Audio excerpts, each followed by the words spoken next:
সরকারি BL college খুলনার masters শেষ পর্ব এবং অর্থনীতি সম্মান দ্বিতীয় বর্ষের ছাত্রছাত্রীদের আন্তরিক শুভেচ্ছা ও অভিনন্দন জানাচ্ছি। আমি শেখ আওসাফুর রহমান, সহকারী অধ্যাপক, অর্থনীতি বিভাগ, সরকারি বিএল কলেজ খুলনা। প্রিয় শিক্ষার্থীবৃন্দ, আজ আমি ব্যষ্টিক অর্থনীতি বিষয়ের উপাদান উৎপাদন বিশ্লেষণ এই চ্যাপ্টার থেকে ক্লাস শুরু করতে যাচ্ছি। ক্লাস শুরু করার পূর্বে আমরা নিচের ছবিটি লক্ষ্য করি। এই বিখ্যাত অর্থনীতিবিদ হচ্ছেন ওয়াসিলি W লিওনটিফ। Vasily Yavich Leontief was a Russian-American economist known for his research on input-output analysis and how changes in one economic sector may affect other sectors. Leontief won the Nobel Committee's Nobel Memorial Prize in Economic Science in 1973, and 4 of his doctoral students have also been awarded the prize. শিক্ষার্থীবৃন্দ, নিচের ছবিগুলি লক্ষ্য করো। তো ইতিমধ্যে তোমরা ওয়াসিলি W লিওনটিফের নাম শুনেই বুঝতে পারছো আজকের পাঠ কি হতে যাচ্ছে।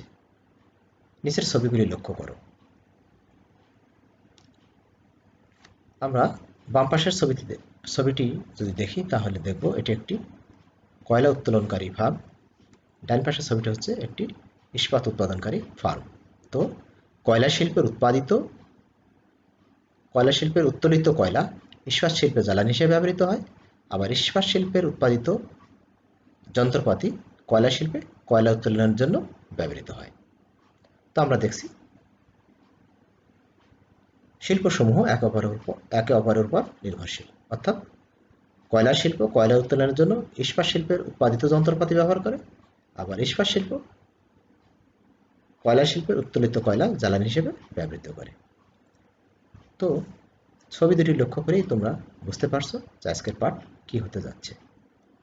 আজকের পাঠ হচ্ছে উপাদান উৎপাদন প্রবাহ সারণী এবং উপকরণ সহগ matrix, input output flow table and input coefficient matrix. আজকের পাঠ শেষে তোমরা যা শিখতে পারবে: 1. উপাদান উৎপাদন বিশ্লেষণের সংজ্ঞা তোমরা শিখতে পারবে। 2. আন্তঃশিল্প সম্পর্ক বা আন্তঃশিল্প প্রবাহের ধারণা তোমরা ব্যাখ্যা করতে পারবে। 3. উপকরণ সহগ ম্যাট্রিক্স তোমরা ব্যাখ্যা করতে পারবে। 4. উপাদান উৎপাদন প্রবাহ সারণী এবং উপকরণ সহগ ম্যাট্রিক্স তোমরা ব্যাখ্যা করতে সক্ষম হবে। উপাদান উৎপাদন বিশ্লেষণ কি? রাশিয়ান বংশোদ্ভূত হার্ভার্ড বিশ্ববিদ্যালয়ের মার্কিন অর্থনীতিবিদ ডাব্লিউ লিওনটিফ উপকরণ উৎপাদন বিশ্লেষণ ধারণাটি 1951 সালে তার the structure on American economy 1919-1939 নামক গ্রন্থে অবতারণা করেন। তার মতে একটি অর্থনীতির বিভিন্ন শিল্পের মধ্যে ঘনিষ্ঠ প্রাযুক্তিক বা কারিগরি সম্পর্ক রয়েছে, অর্থাৎ এক শিল্পের উৎপাদন অন্য শিল্পে উপকরণ হিসেবে ব্যবহৃত হয়। যেমন ইস্পাত শিল্পের উৎপাদিত হাতিয়ার কয়লা শিল্পে কয়লা উত্তোলনে ব্যবহৃত হয়, আবার কয়লা শিল্পের উৎপাদিত কয়লা ইস্পাত শিল্পে জ্বালানি হিসেবে ব্যবহৃত হয়। এভাবে বিভিন্ন শিল্পের মধ্যে যে প্রাযুক্তিক সম্পর্ক রয়েছে তা বিশ্লেষণ করার পদ্ধতিকে উপাদান উৎপাদন বিশ্লেষণ পদ্ধতি বলে। এর মাধ্যমে বিভিন্ন শিল্পের উৎপাদনের পরিমাণ নির্ধারণ করে অর্থনীতির কাঠামো ব্যাখ্যা করা যায়। তো প্রিয় শিক্ষার্থীবৃন্দ, আমরা দেখলাম যে কয়লা শিল্পের উত্তোলিত কয়লা ইস্পাত শিল্পে জ্বালানি হিসেবে ব্যবহৃত হয়, আবার ইস্পাত শিল্পে উৎপাদিত যন্ত্রপাতি বা হাতিয়ার কয়লা শিল্পে কয়লা উত্তোলনের জন্য ব্যবহৃত হয়। তো আমরা দেখলাম দুটি শিল্প একে অপরের উপর নির্ভরশীল এবং তাদের মধ্যে একটা সম্পর্ক রয়েছে। এই সম্পর্ককে বলা হয় প্রাযুক্তিক সম্পর্ক, আর এই প্রাযুক্তিক সম্পর্কের বিশ্লেষণ পদ্ধতিকে বলা হয় উপাদান উৎপাদন বিশ্লেষণ। শিক্ষার্থীবৃন্দ, এবার দেখি আমরা আন্তঃশিল্প সম্পর্ক বা আন্তঃশিল্প প্রবাহ কি। ওয়াসিলি ডাব্লিউ লিওনটিফ কর্তৃক প্রদত্ত, এটি ওয়াসিলি ডাব্লিউ লিওনটিফ কর্তৃক প্রদত্ত উপাদান উৎপাদন বিশ্লেষণে দেখা যায় কোনো একটি শিল্পের উৎপাদিত দ্রব্য অন্য শিল্পে এমনকি নিজ শিল্প উপকরণ হিসেবে ব্যবহৃত হয়। এভাবে এক শিল্পের সাথে অন্য শিল্পে নির্ভরশীলতার সম্পর্ক গড়ে ওঠে। এই সম্পর্কের মাধ্যমে যে প্রবাহ সৃষ্টি হয় তাকে আন্তঃশিল্প প্রবাহ বলে। যেমন কয়লা শিল্পে কয়লা উত্তোলনের জন্য ইস্পাত ব্যবহৃত হয়, আবার ইস্পাত শিল্পে উপকরণ হিসেবে কয়লা ব্যবহৃত হয়। ফলে কয়লা ও ইস্পাত শিল্প উপকরণের জন্য একে অন্যের উপর নির্ভরশীল হয়ে পড়ে। এই নির্ভরশীলতার সম্পর্কের প্রবাহই হচ্ছে আন্তঃশিল্প প্রবাহ। অর্থাৎ কয়লা শিল্প এবং ইস্পাত শিল্প একে অপরের উপর নির্ভরশীল হয়ে পড়ে এবং তাদের মধ্যে যে একটা প্রবাহ তৈরি হয় উপকরণ আদান প্রদান নিয়ে, এই প্রবাহকে বলা হয় আন্তঃশিল্প প্রবাহ। উপকরণ সহগ ও উপকরণ সহগ ম্যাট্রিক্স কি এবার লক্ষ্য করি। উপকরণ সহগ কোনো শিল্প একক দ্রব্য উৎপাদনের জন্য নিজের বা অন্য শিল্পের দ্রব্য উপকরণ হিসেবে যে পরিমাণ ব্যবহার করে তাকে উপকরণ সহগ বলে। তো প্রিয় শিক্ষার্থীবৃন্দ, খুবই সহজ এটি। কোনো শিল্প একক দ্রব্য উৎপাদনের জন্য নিজের পণ্য ব্যবহার করতে পারে, আবার অন্য শিল্পের পণ্য ব্যবহার করতে পারে। তো কোনো শিল্পে একক দ্রব্য উৎপাদনের জন্য নিজের পণ্য বা অন্য শিল্পের পণ্য উপকরণ হিসেবে যে পরিমাণ ব্যবহার করে তাকে বলা হয় উপকরণ সহগ। এই উপকরণ সহগকে সংক্ষেপে এআইজে দ্বারা প্রকাশ করা হয়। এর অর্থ হচ্ছে যে তম শিল্পে একক দ্রব্য উৎপাদনের জন্য আইতম শিল্পের দ্রব্য উপকরণ হিসেবে যেটুকু ব্যবহার করা হয় তাই হচ্ছে এআইজে। এবার আমরা দেখি উপকরণ সহগ ম্যাট্রিক্স কি। বিভিন্ন শিল্পের উপকরণ সহগ নিয়ে যে ম্যাট্রিক্স গঠিত হয় তাকে উপকরণ সহগ ম্যাট্রিক্স বলে। একে সাধারণত এ দ্বারা প্রকাশ করা হয়। নিম্নের তিনটি শিল্প সম্বলিত একটি অর্থনীতির উপকরণ সহগ ম্যাট্রিক্স নিম্নরূপ: এ সমান A11, A12, A13, A21, A22, A23, A31, A32, A33। A11, A12, A13, A21, A22, A23, A31, A32, A33 এগুলি হচ্ছে উপকরণ সহগ। এবার আমরা দেখি উপাদান উৎপাদন প্রবাহ সারণী এবং উপকরণ সহগ ম্যাট্রিক্স কি। একটি নির্দিষ্ট মেয়াদে, সাধারণত 1 বছরে, কোনো শিল্পের উৎপাদনের কতটুকু অন্য শিল্পে উপকরণ হিসেবে ব্যবহৃত হচ্ছে এবং কতটুকু চূড়ান্ত চাহিদা মেটাচ্ছে তা একটি সারণীর সাহায্যে প্রকাশ করাকে উপকরণ উৎপাদন প্রবাহ সারণী বা আন্তঃশিল্প লেনদেন সারণী বলে। তো প্রিয় শিক্ষার্থীবৃন্দ, আমরা দেখলাম একটি নির্দিষ্ট সময়, সাধারণত 1 বছরে, কোনো শিল্পের উৎপাদনের কতটুকু অন্য শিল্প উপকরণ হিসেবে ব্যবহৃত হচ্ছে এবং কতটুকু চূড়ান্ত চাহিদা মেটাচ্ছে তা একটি সারণীর সাহায্যে প্রকাশ করা যায়। এই সারণীকে বলা হয় উপাদান উৎপাদন প্রবাহ সারণী বা আন্তঃশিল্প লেনদেন সারণী। একটি কাল্পনিক অর্থনীতিতে দুটি শিল্প আছে ধরে নিয়ে নিম্নে একটি উপকরণ উৎপাদন প্রবাহ সারণী তৈরি করা হলো বা উপস্থাপন করা হলো। উপকরণ উৎপাদন প্রবাহ সারণী। শিক্ষার্থীবৃন্দ, এখানে দুটি শিল্প রয়েছে, 1 নম্বর শিল্প এবং 2 নম্বর শিল্প, চূড়ান্ত চাহিদা এবং মোট উৎপাদন। 1 নম্বর শিল্পের মোট উৎপাদন হচ্ছে 10,000 একক এবং 2 নম্বর শিল্পের মোট উৎপাদন হচ্ছে 16,000 একক। তো তোমাদের জেনে রাখা দরকার যে একটি শিল্পের মোট উৎপাদন মূলত 3 ভাবে ব্যবহৃত হয়। 1, সে নিজে ব্যবহার করে, অন্যান্য শিল্প ব্যবহার করে এবং বাকিটা দ্বারা চূড়ান্ত চাহিদা মেটানো হয়। তো আমরা দেখি 1 নম্বর শিল্পের মোট উৎপাদন হচ্ছে 10,000 একক। সে নিজে দ্রব্য উৎপাদনের জন্য ব্যবহার করছে 2,000 একক, 2 নম্বর শিল্প ব্যবহার করছে 6400 একক এবং চূড়ান্ত চাহিদা মেটানো হচ্ছে 1600 একক। তো 2000 প্লাস 6400 প্লাস 1600 সমান 10,000 একক। এবার 2 নম্বর শিল্পের মোট উৎপাদন হচ্ছে 16,000 একক। এটি ব্যবহৃত হচ্ছে কিভাবে দেখি আমরা। 1 নম্বর শিল্প ব্যবহার করছে 6,000 একক, 2 নম্বর শিল্প অর্থাৎ সে নিজে ব্যবহার করছে 4800 একক এবং 5200 একক চূড়ান্ত চাহিদা, 5200 একক দ্বারা চূড়ান্ত চাহিদা মেটানো হচ্ছে। অর্থাৎ 16,000 একক ভাগ হয়ে গেল প্রথম শিল্পের মধ্যে, দ্বিতীয় শিল্প অর্থাৎ নিজের মধ্যে এবং বাকিটা দ্বারা চূড়ান্ত চাহিদা মেটানো হচ্ছে। প্রাথমিক উপকরণ মোট আছে 6800 একক। এই 6800 এককের মধ্যে 2000 একক ব্যবহার করছে 1 নম্বর শিল্প আর 4800 একক ব্যবহার করছে 2 নম্বর শিল্প।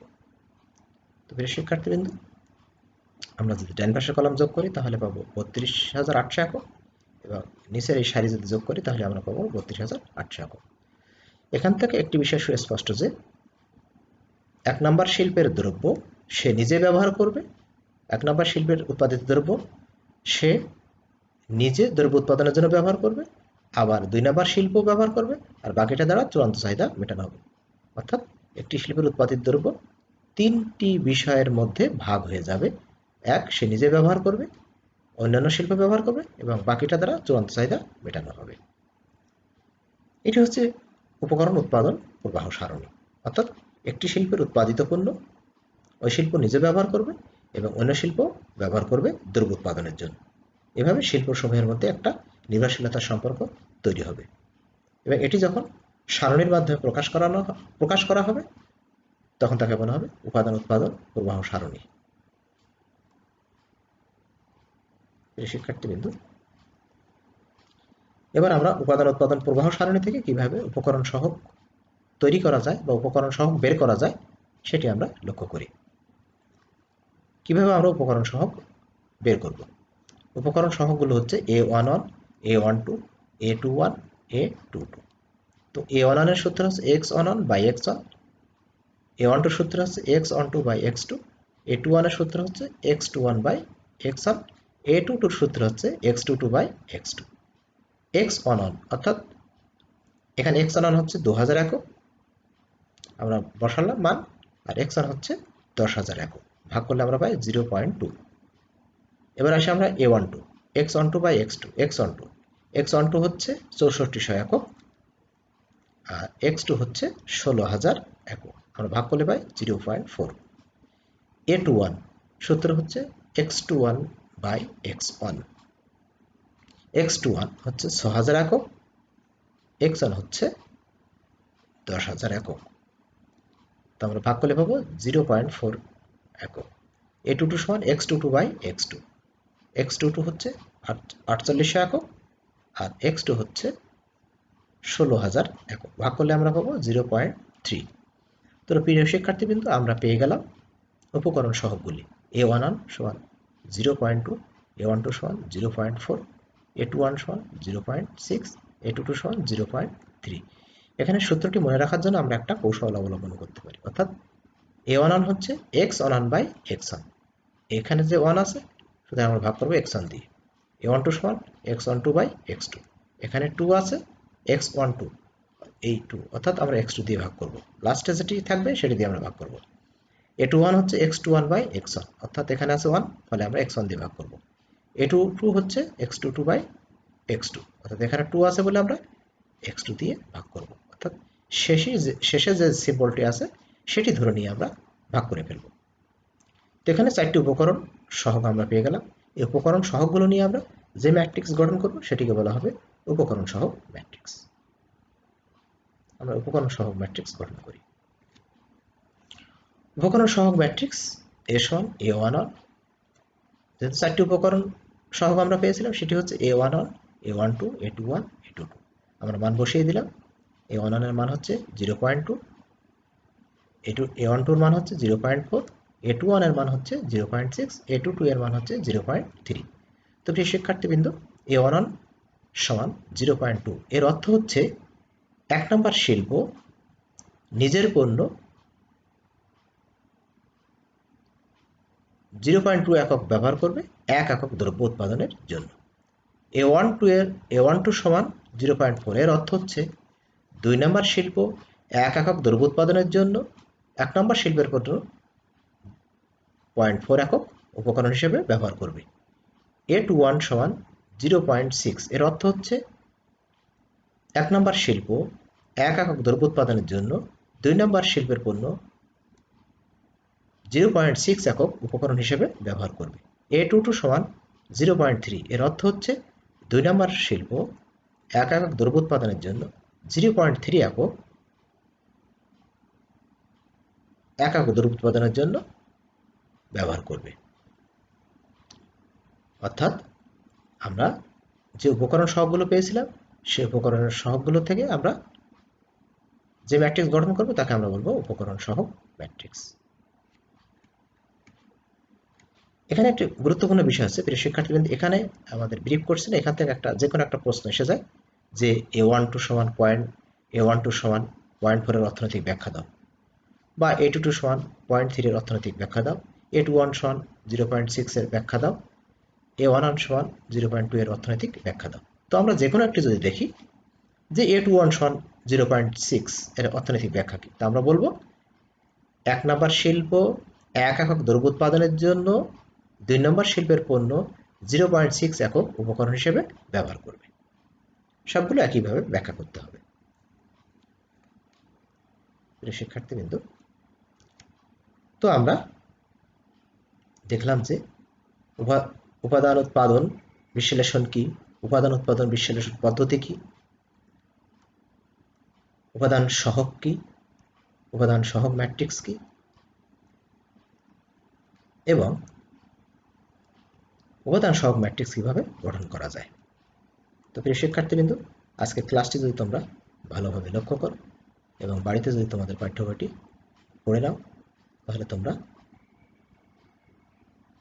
এই সম্পর্কিত সমস্যা ভালোভাবে সমাধান করতে সক্ষম হবে। তো প্রিয় শিক্ষার্থীবৃন্দ, তোমরা ভালো থাকো, সুস্থ থাকো, সুন্দর থাকো এবং নিরাপদে থাকো। সকলকে ধন্যবাদ।